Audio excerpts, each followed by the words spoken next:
Sa gabing madilim, ikaw ang bawat sana sa lahat ng hiling, sa hirap man o sa saya.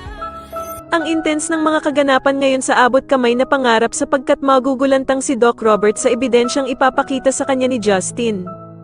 Dito nga ay susugurin ni Justin si Doc Robert upang sabihin nga sa kanya ang mga nalaman niya tungkol sa peking anak nito na si Zoe.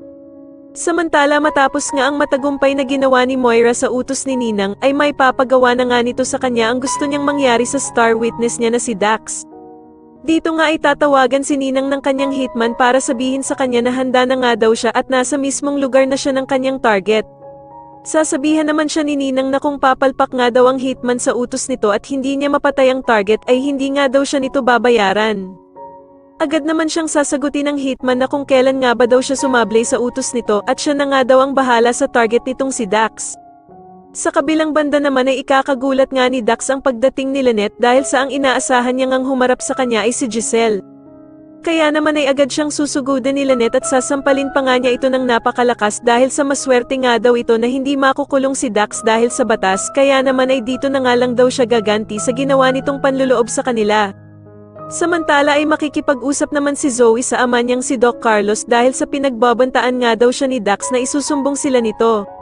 Magugulat naman si Doc Carlos sa plano ng anak niyang si Zoe, na kailangan nga daw nila burahin na si Dax dahil sa para nga daw itong bomba na naghihintay lamang sumabog.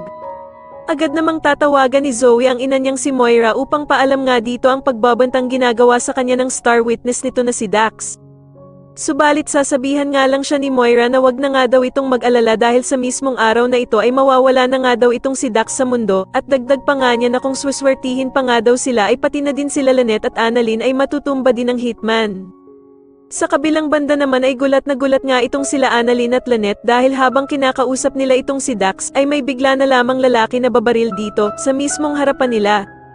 Sa tingin niyo dapat na nga din bang pakulong ni Doc Robert ang peke niyang anak na si Zoe? Mas lalo na nga talagang nagiging exciting ang mga susunod na kaganapan kaya naman ay mas lalo pa nating abangan ang mas lalong gumigandang abot kamay na pangarap. Maraming salamat po sa inyong panonood at sana po ay masubscribe niyo ako. Maraming salamat po.